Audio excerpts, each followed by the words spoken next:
Dice, por lo cual asimismo padezco esto, pero no me avergüenzo, porque yo sé a quién he creído, y estoy seguro que es poderoso para guardar mi depósito para aquel día.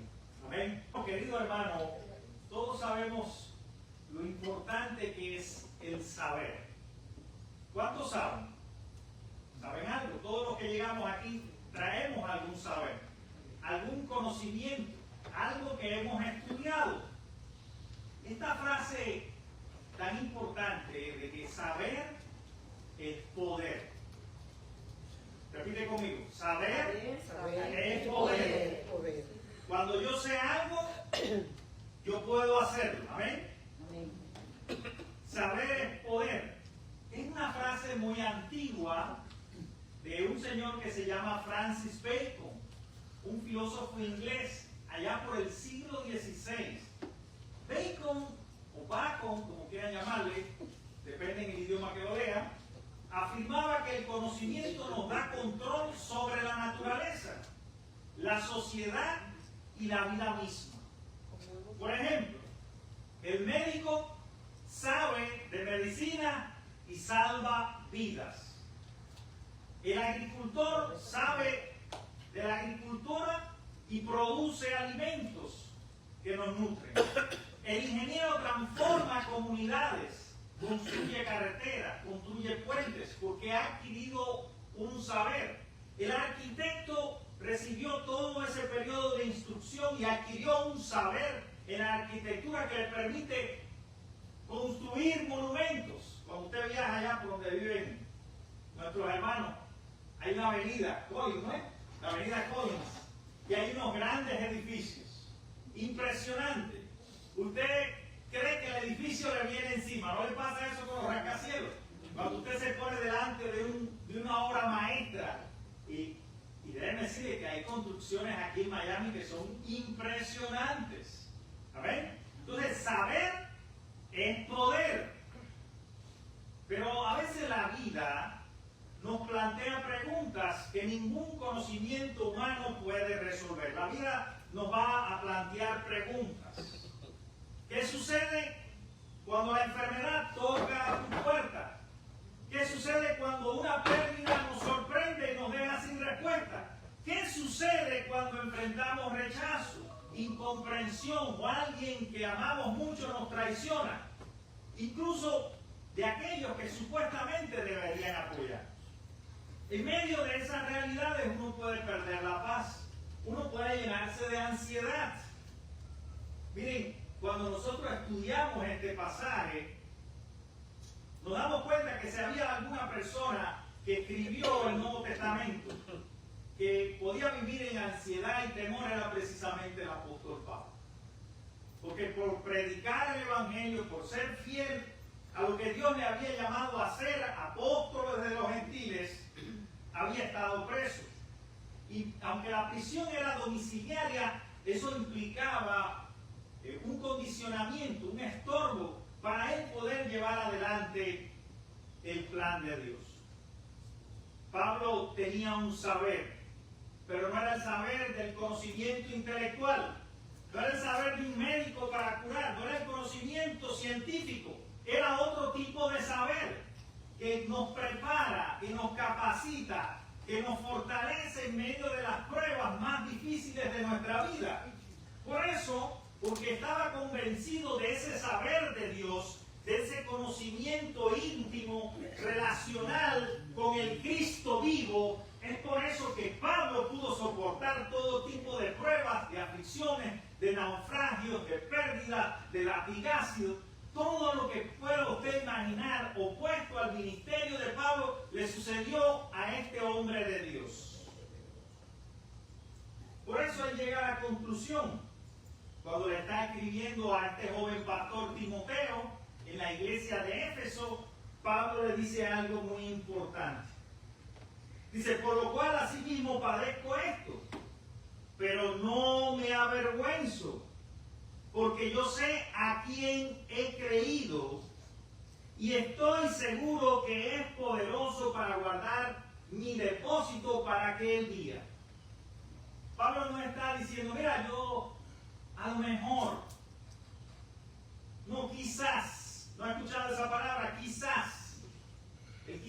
tan ambiguo, él quizás no te define, él quizás no muestra una convicción profunda de la realidad de Cristo, de un discípulo que es llamado por Dios. Por eso Pablo afirma y dice, yo sé a quién le he creído. Porque lo que está a su alrededor, las circunstancias no lo definen a él. Y muchas veces nosotros tenemos un temor como cristianos a dar testimonio de Cristo. ¿Sabe por qué? Porque nosotros buscamos la validación de las demás personas. Nosotros queremos funcionar por lo que los demás crean o ven que es útil o necesario en nuestra vida. Y todo el mundo te va a dar un consejo. Y cuando tú eres radical en el llamado que Dios te ha planteado con sus retos y desafíos, muchas veces las personas te van a decir que estás loco. Amén. Es un fanático, está loco. Pero hay una respuesta aquí. Seguramente Pablo tuvo que enfrentar el descrédito. De hecho, muchos de los apóstoles lo subestimaban. Por eso, porque decían, bueno, él no estuvo en la muerte del Señor. Él se le apareció el Señor resucitado en el camino a Damasco. Él no cumple los requisitos para ser un verdadero apóstol del Señor. Por eso Pablo se define a sí mismo como un abortivo. No es el hijo que nace natural, sino que ha tenido que enfrentar el descrédito y la presión de muchos que no lo reconocen como un enviado de Dios. Porque eso es lo que significa apóstol. Apóstol de los gentiles es que Dios lo llamó para predicar el evangelio a los que no eran judíos. Y eso entrañaba muchas pruebas y dificultades. Pero sobre todas las cosas entrañaba una fe profunda, relacional. La fe cristiana no es venir todos los días, los domingos, aquí, a una hora temprana. Eso está bien. Pero eso es religión, eso es lo externo. La fe no constituye en hacer ciertos ritos de ceremonias. Esas son cosas externas. La fe vívida es una fe que transforma la vida humana y que te convence de la necesidad que tienes de Dios como Señor y Salvador. Y ese gozo que Cristo produce en ti no lo puedes guardar para ti. Tienes que compartirlo, tienes que declararlo, tienes que testimoniarlo, ya sea con palabras o con hechos. Pero esa manifestación gloriosa de Jesús en tu vida no se puede quedar encerrada en tu corazón. Por eso ellos decían, aquellos apóstoles, no podemos callar lo que hemos visto y oído. Y yo, mi querido hermano, con mis limitaciones, yo no puedo callar lo que Cristo me llama a decir y predicar en esta iglesia. ¿Amén? Yo tengo que ser fiel al evangelio de Jesús. Tengo que ser coherente con lo que Él plantea. Porque no se trata de conocer. Llevamos a la iglesia y conocemos la historia de Jesús. Y eso está bien. Tenemos mucha información en nuestra mente. Hoy vivimos en un momento de la iglesia donde las personas y los líderes religiosos se definen por títulos. Apóstol, reverendo. Pero realmente eso no existe en la Biblia. Lo único que encontramos en el llamado de Jesús, cuando Jesús le dice, vengan a mí, es hacer discípulos, imitadores de la obra de Cristo, continuadores del reino de Dios en la tierra, proclamadores del evangelio y de la salvación que solo Jesús ofrece al ser humano. Así que cuando te sientas en una circunstancia donde tu identidad cristiana, los valores que tú has creído son puestos a prueba, recuerda estas palabras del apóstol Pablo. Yo sé en quién he creído. Cuando la gente cuestione las decisiones que tú haces por lo que establece la palabra, recuerda las palabras del apóstol Pablo. Yo sé a quién le he creído. Amén. Entonces esa certeza es lo que te va a dar la fortaleza y el valor. Porque la fe no es para gente cobarde. La fe no es para gente cómoda. La fe es para gente que arriesga. La iglesia que triunfa es la iglesia que sale de sus cuatro paredes, que va por el mundo, enfrentando las pruebas más duras. La iglesia cristiana no surgió en tiempos fáciles, surgió en tiempos de persecución, surgió en tiempos donde el Sanedrín los condenaba. donde el imperio romano los perseguía, donde los primeros cristianos fueron llevados al circo romano y allí murieron, fueron mártires como Esteban y miles y miles y miles a través de toda la historia. Todas las iglesias tienen mártires y los amigos no es la excepción. Tenemos incluso un libro de mártires cuáqueros. Y hay gente que no le gusta en el tiempo de hoy de la positividad, no le gusta hablar del sacrificio en la cruz. Pero recuerden las palabras del maestro que te llaman esta mañana, que el que quiera venir en pos de mí y no deja todo lo que está atrás, no es digno de mí. Hay que ir y abrazar la cruz. Hay que estar dispuesto a caminar la villa. Hay que sacrificarse. Está bueno ya de ser una iglesia cómoda. Dios nos está llamando a proclamar el Evangelio, a dar testimonio de esa realidad. Y si no es una realidad en tu vida, tienes la oportunidad de orar, de dedicar más tiempo a estudiar la palabra. Porque ellas son las que dan testimonio de mí, dice el apóstol Juan sobre Jesús. Las escrituras dan testimonio de quién es ese Jesús y de la necesidad que tenemos todos de relacionarnos con Él, de crear una intimidad con Él a través de la oración y el estudio de la palabra. Eso es lo que nos va a dar la fortaleza. Eso es lo que nos va a dar la convicción que tenía el apóstol Pablo. Y sabemos que no somos perfectos. Nadie le está diciendo que usted sea perfecto. Pero entramos en ese proceso de santificación por la obra del Espíritu Santo que nos llama y nos capacita para cumplir su misión en esta tierra. Por eso Pablo tenía el gozo. Por eso Pablo pudo escribir cartas del gozo a los filipenses. Porque él sabía en quién había creído. Por eso Pablo pudo soportar las cadenas y todos los tipos de sufrimiento que enfrentó en su vida. Porque, hermano, las crisis van a llegar, quiera o no, los problemas de economía, los problemas de salud. Y ahí es donde el saber de Dios, el conocimiento espiritual de Dios es el que nos va a dar la fortaleza para vencer, para superar cualquier obstáculo. Porque en medio de los sufrimientos más grandes de tu vida, allí va a estar Dios contigo, para que tú no dejes de cumplir su misión, para que sigas predicando, para que puedas enfrentar cualquier tipo de cosa que se interponga en la obra de Dios.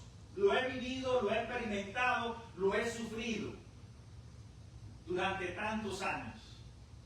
Nadie sabe, a no ser que haya pastoreado una iglesia, cuánto en soledad sufre un pastor. Y no lo digo para que me cojan lástima, porque no soy ni el más sufrido ni el héroe, porque aquí el único protagonista es Dios. Amén. El que de verdad entregó la vida por ti en la cruz del Calvario cuando eras un pecador perdido es Jesús. Y a Él es el que le debemos dar toda la gloria y toda la honra, porque es Él el que nos da por su Espíritu el sostén y la fortaleza que no tenemos para superar cualquier sufrimiento, cualquier incomprensión, cualquier cosa que viene a apartarnos de Dios. Miren, las iglesias hoy en día enfrentan oposición y el llamado sigue siendo el mismo para la iglesia, de ser luz en medio de las tinieblas, de ser esperanza para el que la ha perdido, de ser apoyo y sostén para el débil y afligido. La esperanza no radica en nosotros, no radica en la iglesia, la esperanza es en Cristo.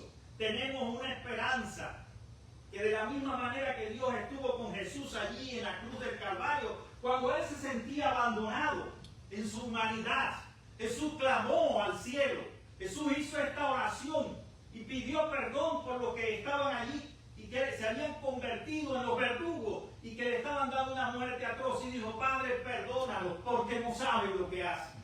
Jesús estaba intercediendo en el momento más duro de su vida por toda la humanidad, cargando el pecado tuyo y mío, para que nosotros podamos ser liberados, para que nuestra vida sea una vida gloriosa y victoriosa en Jesús. O sea, que la fidelidad y la esperanza que tenemos radica en lo que Cristo hizo por ti, por mí y por toda esta humanidad. No en nuestros méritos, no en las cosas que nosotros podamos predicar o hacer.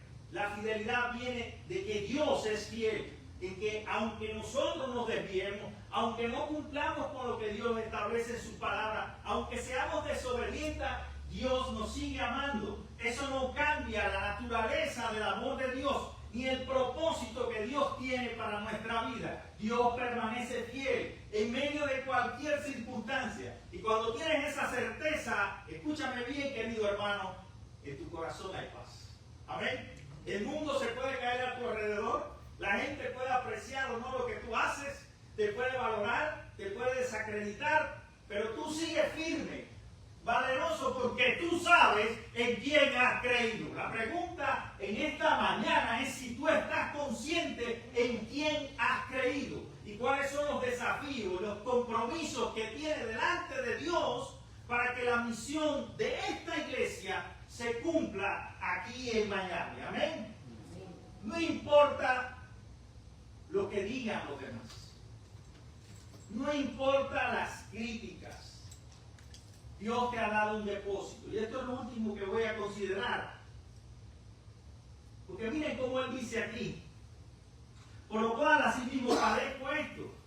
Pero no me avergüenzo, porque yo sé a quien he creído. Y estoy seguro que es poderoso para guardar mi depósito para aquel día. Tenemos un depósito. ¿Cuál era el depósito de Pablo? ¿Cuál era el depósito? Lo que Dios le había confiado. El tesoro en vasijas de barro, porque Pablo tenía un aguijón. Y todos tenemos algo que cambiar en nuestra vida. ¿Ven? El joven rico se acercó pretendiendo buscar complacencia en la respuesta de Jesús. Y le dijo, ¿qué debo hacer para heredar la vida eterna? Y Jesús en un primer momento le dice, anda, vende todo, ¿cumples los mandamientos? Oh, eso yo lo he hecho, yo estoy orgulloso, porque desde pequeño vengo a esta iglesia. Eso no es todo. Y Jesús lo miró profundamente y le dijo, mira, anda, vende lo que tienes, dale a los pobres y ven, sígueme. Entonces implica renuncia, implica dejar tu yo, implica dejar agenda, tu comodidad. Por eso yo les decía, mi querido hermano, que ser discípulo del Señor es de valiente. La fe no es para personas cómodas ni cobardes. Es que se atrevan a revertir las cosas que hay en este mundo y mostrar la luz admirable del Hijo de Dios, Jesucristo. ¿Cuál era el depósito al cual Pablo se refiere en esta carta? Probablemente era su ministerio. Probablemente era la misión. Nadie como él hizo la cantidad de viajes misioneros y fundó las iglesias que él fundó en el mundo no judío. Ese era el depósito. Ese era el tesoro que Dios le había confiado. Pero eso que Dios nos pone en nuestra mano y nos hace responsables. Por eso yo creo que meditas en esta mañana. Mira cómo Dios ha confiado en ti. En ti y en mí. Nos ha dado cosas valiosas, talentos y dones.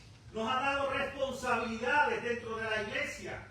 No es para guardar esos tesoros, es para usarlo. Es para que lo que Dios nos llama a hacer, lo hagamos. La fe no se trata de palabras. Por eso Santiago dice que la fe sin obras es muerta. Por eso la palabra de Dios no son meras palabras. Porque cuando Dios dice algo, Dios lo cumple. Cuando Dios promete que va a venir un Salvador, Dios lo cumplió en la historia. Entonces, mi querido hermano, ¿cuál es el tesoro que Dios ha confiado? Ese depósito de la fe para manifestarlo ahora en el tiempo presente, antes que el día llegue. Antes que Cristo se manifieste, antes que su venida venga por su iglesia. ¿Qué vas a hacer con eso? Confíalo a Dios. Y tú dices, bueno, Padre bendito, pero no sé cómo llevar adelante mis dones y mis talentos. Confía en Dios. Pon ese depósito en las manos de Dios. Pablo entregó su ministerio a Cristo. Él sabía que cualquier cosa que sucediera, Dios iba a guardar su depósito hasta el momento en que tuviera que darle cuenta a Dios. Llegará ese día Y ya no habrá tiempo de arrepentirnos. Ahora es el momento de manifestar esa certeza y eso que tú crees en el Señor, de encontrar en Él la fortaleza, de asegurarte de que todo lo que Dios se ha dispuesto a hacer con tu vida, lo va a cumplir. Porque Él es fiel y justo y perdonador de los que le buscan. Porque Él es galardonador de los que se acercan a Él con fe. Si tú dices que tienes fe, muéstrame tus galardones. ¿Dónde están las obras de tu fe? Los resultados en el ministerio. ¿Dónde está, sobre todas las cosas, tu fidelidad a lo que Dios te llama a hacer? Más allá de los resultados, porque los resultados pueden ser variables en dependencia de muchas cosas. Hay misioneros que han muerto en su misión, que lo han perdido todo, que han sido abandonados por sus iglesias que los enviaron. Y es triste la realidad. Pero lo cierto es que nunca se fueron. Nunca se me olvida a mí Mrs. Martínez. Allí está en una tumba. Su cuerpo, pero su alma está con el Señor. Amén. Allí está en Puerto Padre Mrs. Martínez. Aquella mujer que se resistió en tiempos de crisis a regresar a su país. Cuando todo el consejo del board de misiones le dijo, mira, regresa a Estados Unidos porque no tenemos cómo sostenerte en la misión. Y ella dijo, yo no me voy a ir del lugar donde Dios me llamó. Amén. Yo no me voy a ir de este lugar. Y ella pagó eso, pagó el precio, porque ser discípulo implica un costo, un precio que tenemos que pagar. Pero allí está, quizás olvidada, pero reconocida por Dios. Amén. Porque su vida fue un testimonio, un ejemplo que dio la gloria a Dios. Así que el llamado es a buscar a Dios. Buscar a Dios mientras pueda ser hallado. Que Cristo sea esa realidad que te transforme. Mantén tu vida de oración. No descuides la oración. No son 5 minutos. Es una vida de oración. Y la iglesia es exitosa y misionera cuando ora. Cuando busca en la palabra el consejo de Dios. Cuando es capaz de ser obediente a lo que Dios le manda hacer. Entonces da fruto. Da frutos en la vida de sus miembros y da fruto en la vida de su misión en este tiempo. Así que la pregunta sigue latente aquí. ¿Sabes en quién has creído? Si has creído de corazón en Jesús, si estás convencido de su realidad en tu vida y sabes que ha estado contigo en todas las tormentas, en muchas pruebas, en las incomprensiones, en los dolores y sufrimientos más grandes, pero aún así estás aquí dándole la gloria a Dios. En esta mañana, ponte de pie. Si tú has creído en ese Cristo vivo, ponte de pie.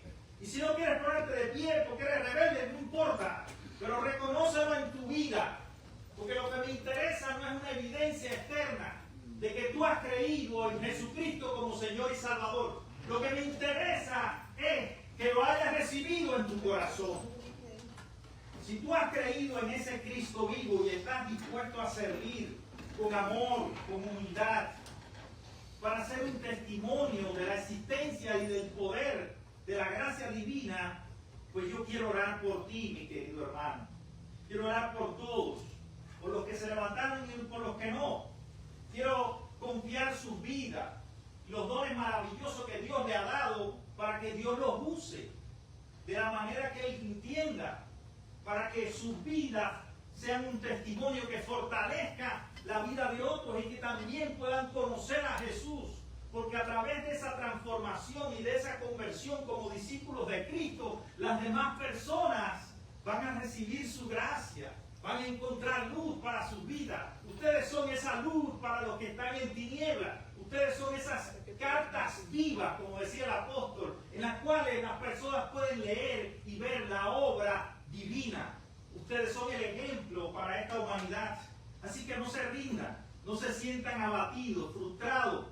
Siéntanse afirmados en lo que Dios les llama a hacer. Yo quiero orar. Padre bendito, en esta hora venimos delante de ti, Padre. Venimos pidiéndote perdón, Padre, porque reconocemos que somos indignos delante de ti, Padre. Cuánta necesidad tenemos nosotros de buscar tu rostro, de conocerte, no intelectualmente, no como una suma de conocimientos, sino como un saber del Espíritu, Padre. Necesitamos esta realidad que nos llene de alegría el corazón, que nos haga sentir que somos en ti realmente victoriosos, a pesar de los sufrimientos y de las pruebas, que nos haga capaces en tu reino y en el ministerio al cual tú nos llamas en este tiempo. Son tiempos de grandes desafíos, de mucha incertidumbre, de muchas cosas que están sucediendo en torno a la iglesia, que generan apatía, que generan una tibieza espiritual. Por eso queremos un avivamiento que venga de ti. Y solo puede suceder, Padre, a través de esa relación contigo, Jesucristo. Que nosotros estemos convencidos, Padre, en quién hemos creído. Y los propósitos que tú quieres hacer con nuestra vida, con nuestra iglesia. Aunque no sea tan grande la obra que podamos hacer, si la hacemos de corazón y para tu honra y tu gloria, va a haber una fruto, va a haber una cosecha abundante. Y la iglesia se va a llenar de tu presencia y de tu poder. De manera que vidas sean transformadas, vidas sean convertidas en discípulos de Cristo. Así, oh Padre, te ruego esta gran bendición para todos nosotros. Ayúdanos, Señor, y pon en nuestra mente y en nuestros corazones el buen deseo de servir. Así en Jesús te lo pido, Padre. Amén y amén. Que Dios te bendiga, querido hermano.